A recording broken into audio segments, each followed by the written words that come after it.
मैं 40 साल की एक खूबसूरत औरत हूँ। 2 जवान बेटों और एक इकलौती बेटी की माँ हूँ। मेरी बेटी मेरी आंखों का तारा है। बहुत नाजों में पली। मैंने हर खुशी उसकी झोली में डालने की कोशिश की। मेरी बेटी की शादी हुई। अभी शादी को सिर्फ 3 महीने हुए थे। दामाद का रिश्ता आया तो मैंने पहली नजर में उसे पसंद कर लिया था। बाकी बातें मेरे शौहर और देवर ने देख लीं और सब राजी हुए। खैर, बेटी की शादी हो गई। शादी के बाद जब बेटी वापस मायके आती तो उसके चेहरे पर सुकून देखकर मैं सुख का सांस लेती। कुछ महीने बहुत अच्छे गुजरे, लेकिन मैंने देखा कि वक्त के साथ मेरे दामाद का रवैया बदलने लगा। बेटी की आंखों में आंसू आने लगे। शुरू में मैंने सोचा कि शायद कोई मामूली बात हुई हो, मगर अब मैं देख रही थी कि बात बहुत बढ़ रही थी।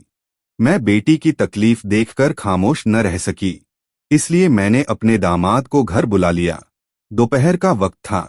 मेरा शौहर बीमार था, इसलिए अपने कमरे में सो रहा था। मेरे बेटे दफ्तर में थे। घर में मुकम्मल सन्नाटा था। मेरा दामाद घर आया तो मैंने उसे ड्राइंग रूम में बिठा दिया। मैंने कुछ खाने पीने का सामान रखा और सीधा अपनी बात पर आ गई। मैंने कहा, बेटा, तुम्हारा रवैया मेरी बेटी से कुछ अजीब हो रहा है। क्या कोई बात हुई? दामाद ने मेरी तरफ देखा, हल्का सा मुस्कराकर कहने लगा, ऐसी कोई बात नहीं। और फिर साथ ही उसने मुझे एक ऐसी बात कही जिसे सुनकर मेरे पांव के नीचे से जमीन निकल गई। दामाद कहने लगा, सच ये है कि मैंने आपकी बेटी से शादी आपकी वजह से की है। मैं दामाद की बात सुनकर हैरान हुई। मैंने कहा, तुम्हारा बात करने का क्या मतलब है? वह कहने लगा, मुझे आप पसंद आई थी, लेकिन जाहिर है आप शादीशुदा हैं और आपके बच्चे भी हैं। मैंने आपकी बेटी से शादी इसलिए की ताकि आपके करीब आ सकूं। मैं गमसुम बैठी रही। यह सुनकर मेरा दिल जैसे रुक गया था। दामाद ने बात आगे बढ़ाई, कहने लगा, मुझे आपकी बेटी में कोई दिलचस्पी नहीं। अगर आप मुझे न मिलीं तो याद रखें, मेरा और आपकी बेटी का ताल्लुक बस नाम का रह जाएगा। दामाद की बात सुनकर मैंने उसे रोकने की कोशिश की। मैंने कहा, यह गलत है। मैं तुम्हारी सास हूं। मगर दामाद हंसकर कहने लगा, आप एक औरत भी हैं और मेरा दिल रिश्तों से आजाद है। फैसला आपके हाथ में है। दामाद ये बात कहने के बाद उठा और हमारे घर से चला गया। मैं उसके जाने के बाद सोचों के समंदर में डूब चुकी थी। एक तरफ बेटी की खुशी और घर का सवाल था और दूसरी तरफ यह अजीब शर्त थी। लेकिन उसकी बात में जो जिद और इरादा मैंने देखा था, उसके बाद मुझे अंदाजा हुआ कि यह पीछे हटने वाला नहीं था। दामाद के जाने के बाद मैं काफी देर तक ड्राइंग रूम में बैठी रही। मैं सोच रही थी कि यह मैं क्या सुन रही थी। वह दामाद जिस पर मैंने भरोसा किया, वह मेरी बेटी का शौहर, वह मुझसे ऐसी बात कह रहा था। मेरा दिल कह रहा था कि यह एक नाकाबिलमाफी बात है, लेकिन मेरा दिमाग मसलसल बेटी की आंखों में बहने वाले आंसू दिखा रहा था। दामाद की धमकी साफ थी, अगर मैंने उसकी बात न मानी तो वह मेरी बेटी से दूर हो जाएगा और फिर मेरा घर और मेरी बेटी का घर बिखर जाएगा। खैर, शाम हो रही थी। मैं खिड़की के पास खड़ी बाहर अंधेरे को देख रही थी। मेरी जिंदगी में एक लंबे अरसे से ऐसा ही अंधेरा छाया हुआ था। मेरा शौहर बीमार था। उनका ज्यादा वक्त बिस्तर पर गुजरता था। घर की रौनक जैसे खत्म हो गई थी। मैं एक औरत थी। मेरे भी जज्बात थे, लेकिन मैंने कभी उनके बारे में सोचने की जरूरत नहीं की। मुझे दामाद की बात पर बहुत गुस्सा आ रहा था। दूसरी तरफ अंदर कहीं एक खला को जगा रही थी। मैंने सर झटक कर खुद को समझाया और किचन में जाकर बेटी के लिए खाना बनाने लगी। लेकिन मेरे हाथ कांप रहे थे। इतना ज्यादा कांप रहे थे कि सालन बनाते हुए सालन बाहर गिर रहा था। उस रात मैं बहुत देर तक जागती रही। दामाद का चेहरा बार बार मेरे सामने आ रहा था और खास करके उसके यह अल्फाज कि मैंने यह शादी आपके लिए की है। अगले 2 दिन मैंने इस मामले पर किसी से कोई बात न की। यह ऐसी बात थी, अगर किसी ने सुन ली तो न सिर्फ मेरा बल्कि बेटी का घर भी उजड़ सकता था। मैं जानती थी कि मुझे इस बात का फैसला अकेले करना था। खैर, 3 दिन के बाद शाम का वक्त था।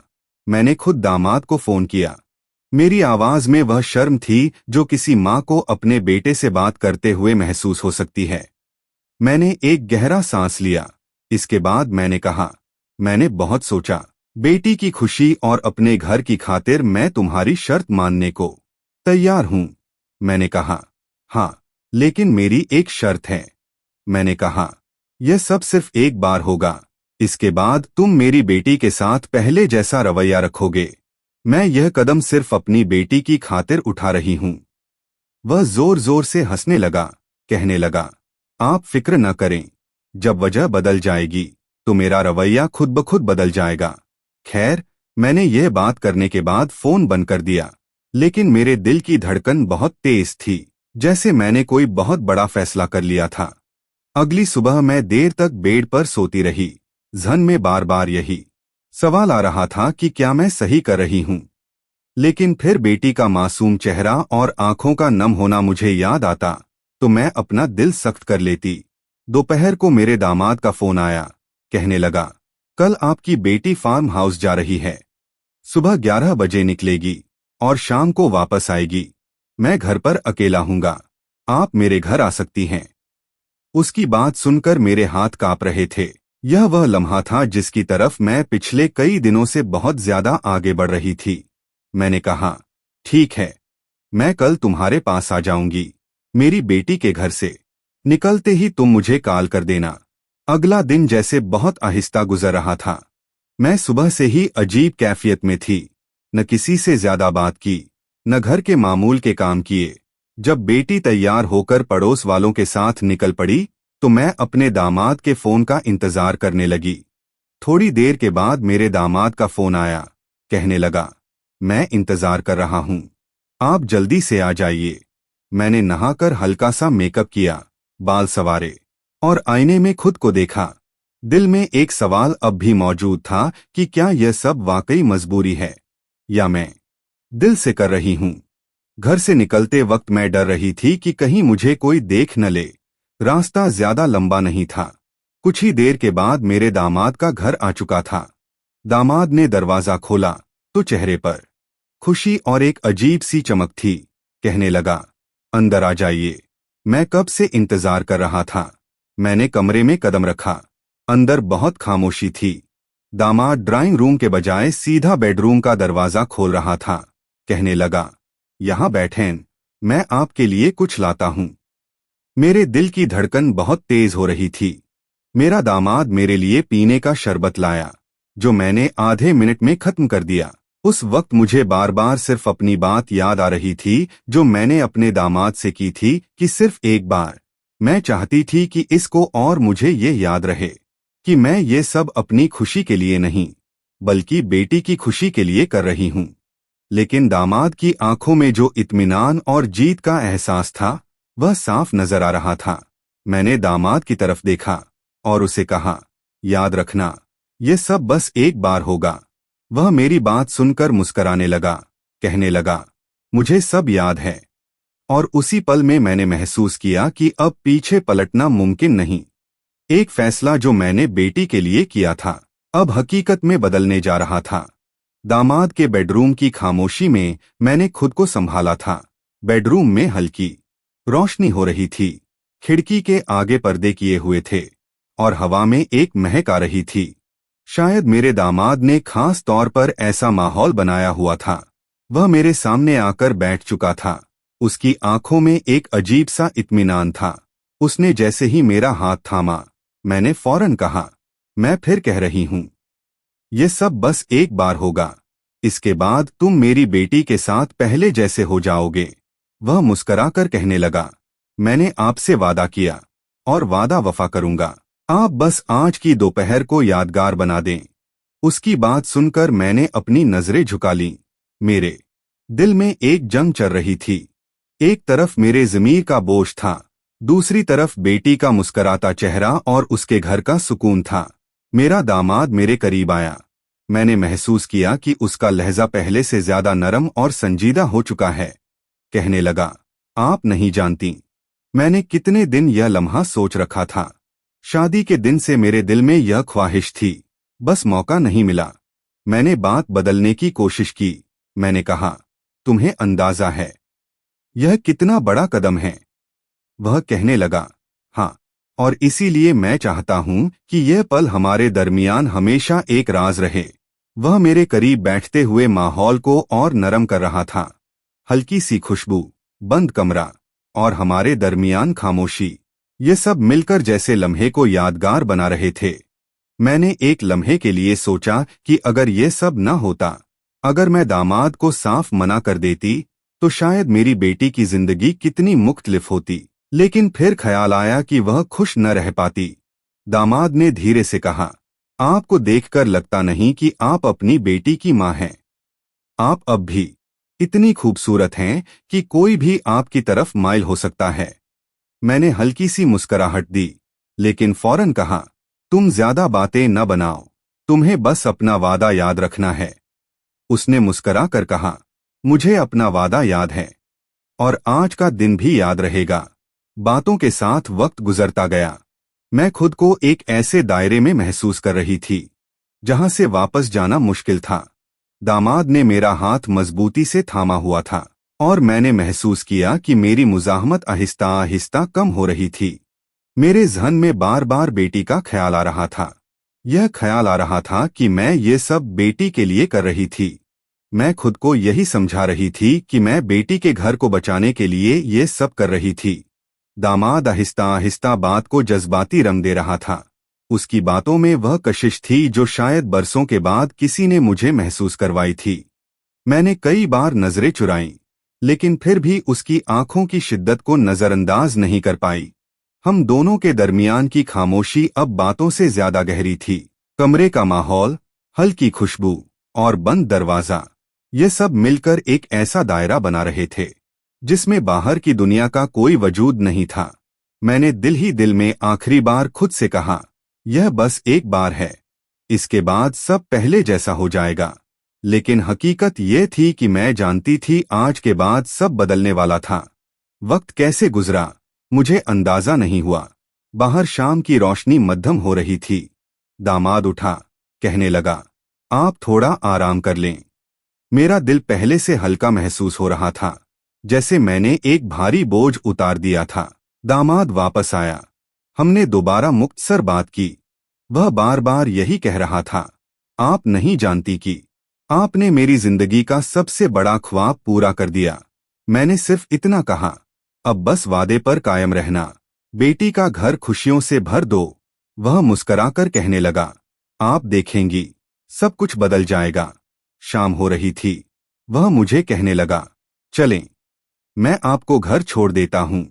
घर वापस आते हुए हमने ज्यादा बात नहीं की, लेकिन उसकी आंखों में एक मुख्तलिफ इत्मीनान था। घर आकर मैं सीधा अपने कमरे में गई। मैंने कमरे का दरवाजा बंद किया और आईने के सामने खड़ी हो गई। चेहरे पर हल्की सी मुस्कुराहट थी, लेकिन आंखों में एक अजीब सा खला। मैं जानती थी कि यह फैसला आसान नहीं था, लेकिन इसके बाद बेटी का घर बच गया तो शायद यही कुर्बानी मेरी सबसे बड़ी जीत हो। इस दिन के बाद मेरी जिंदगी में जैसे एक नया रंग भर गया था। मेरे चेहरे पर वही पुरानी चमक वापस लौट आई जो कई साल पहले गम हो चुकी थी। मैं अब पहले से ज्यादा खुशमिजाज हो चुकी थी। मेरी बेटी ये सब महसूस कर रही थी।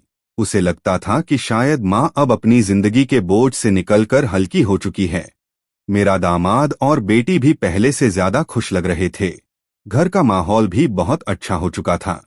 मेरा दामाद अब अक्सर हमारे घर आता, कभी किसी बहाने तो कभी किसी बहाने। हम दोनों एक दूसरे को एक खास अंदाज में समझने लगे थे। हम दोनों के दरमियान वह खामोशी भी थी जो बहुत कुछ कह जाती थी। मैं जानती थी कि जो कुछ हुआ वह एक आम बात नहीं थी। मैं हर रोज आईने में खुद को देखा करती तो मैं हैरान होती कि वाकई अब मैं इतनी खूबसूरत नजर आ रही हूँ। एक दिन शाम का वक्त था। मैं चाय पी रही थी जब मेरा दामाद घर आया। उसने सलाम किया। वह मेरे सामने बैठा। उस दिन उसकी नजरें कुछ संजीदा लग रही थीं। कहने लगा, आप कैसी हैं? मैंने कहा, मैं ठीक हूं, बल्कि बहुत बेहतर हूं। उसकी आंखों में हल्की सी चमक थी। उसने मेरा हाथ पकड़ लिया, कहने लगा, मैंने जो आपसे वादा किया था मैं उस पर अभी तक कायम हूं। आप फिक्र न करें, आपकी बेटी को कुछ पता नहीं चलेगा। मैंने उसकी आंखों में देखा और धीरे से कहा, जो हुआ सिर्फ एक वादा नहीं था, वह मेरे लिए एक याद है, एक खुशबू की तरह जो अब मेरी सांसों में रच बस चुकी है। मेरी बात सुनकर वह मुस्कुराकर मेरा हाथ दबाने लगा।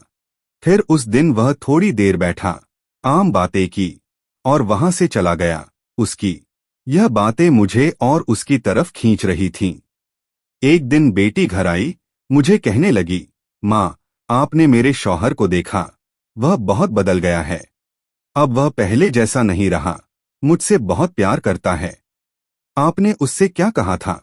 मैंने मुस्कराकर कहा, बस बेटी, मैंने उसे कहा था कि तुम खुश रहो और वह तुम्हें खुश रखने की पूरी कोशिश करे।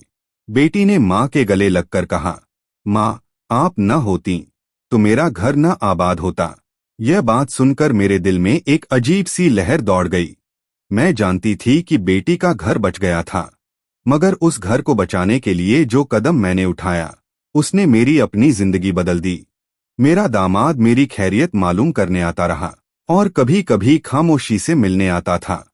हम दोनों के दरमियान एक न टूटने वाला रिश्ता बन चुका था।